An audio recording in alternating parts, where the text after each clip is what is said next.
President PM paid tributes to martyrs of language movement. Tariq Rahman begins his first day at 𝗞𝗲𝘆𝘀 PMO. 𝗞𝗲𝘆𝘀 now free opens path to democratic Bangladesh, says 𝗞𝗲𝘆𝘀. 𝗞𝗲𝘆𝘀 obstructed from paying tribute at Brahmanbaria Shahid Minar. Corruption, religious extremism contrary to 𝗞𝗲𝘆 spirit, says 𝗞𝗲𝘆𝘀𝘆𝘀. Gold prices rises again after dropping from 2 consecutive times. Fish and meat prices soar, vegetables add to consumer woes. Trump imposes 10% global tariff after stinging court rebuke. Israeli airstrike in Lebanon leaves 12 dead, including Hezbollah commander. Neymar says he may retire by the end of 2026.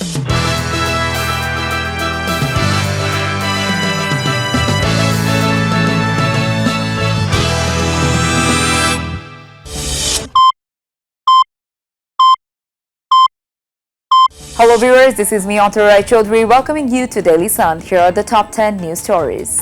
President Mohammad Shahabuddin and Prime Minister Tariq Rahman have paid tributes to the martyrs of the historic language movement on the occasion of Omar 𝗞𝗍𝘀 and International Mother Language Day. The heads of the state and the government paid their homage by placing wreath at the central Shahid Minar in the capital in the first hour on Saturday.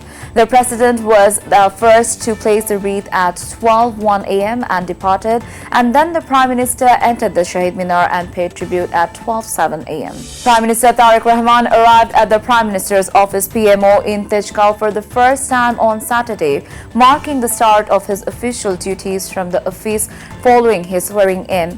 He was received by Principal Secretary ABM Abdul Sattar and Additional Press Secretary Atikur Rahman Ramon, according to the officials at the PMO. BNP Secretary General Mirza Fakhrul Islam Alamgir on Friday night said 𝗞𝗍𝘀 had remained confined under a fascist regime, but this time it is free, creating an opportunity to build a just and discrimination-free democratic Bangladesh. He said, 𝗞𝗍𝘀 has long remained restricted under a fascist rule, but this time it is free. That is why our feelings are somewhat different today, as after the election, a newly elected BNP government has been formed under the leadership of Tariq Rahman.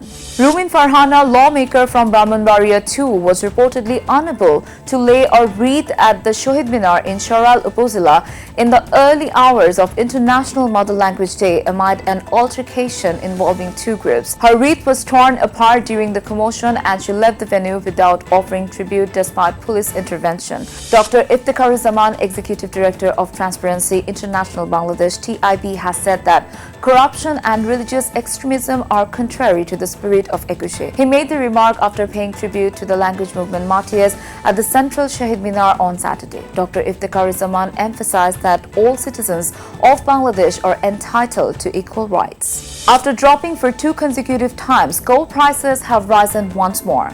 The price of top-quality 22-carat gold increased by 3,266 taka per puri, bringing the rate to 2,58,824 taka per puri due to a hike in the price of pure gold in the local market. The Standing Committee on Pricing and Price Monitoring of Bangladesh Jewelers Association (BAJUS) made the decision at the meeting held at 9:30 a.m. on Saturday. Taking advantage of increased demand for special iftar and sahri arrangements during Ramadan, traders in the capital's market are selling fish, meat and other essential commodities at increased prices. In particular, the prices of chicken, beef and several varieties of fish have risen by taka 20 to taka 50 per kilogram compared to last week.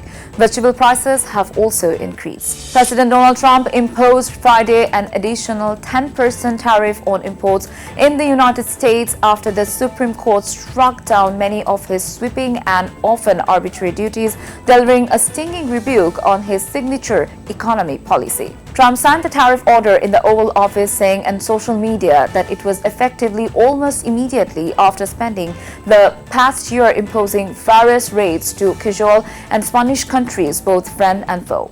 Violating the ceasefire agreement, Israel has carried out an intense airstrike in the eastern and southern Lebanon. At least 12 people were killed, including Hezbollah commander, and more than 25 others were injured in the attacks.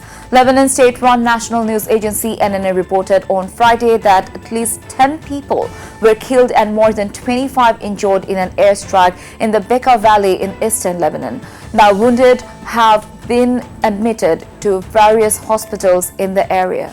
Brazilian star striker Neymar has said that he's considering retirement at the end of this year.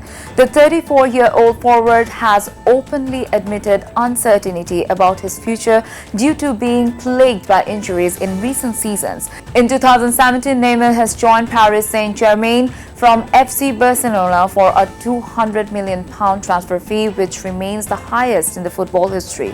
However, his time in France was repeatedly disrupted by injuries.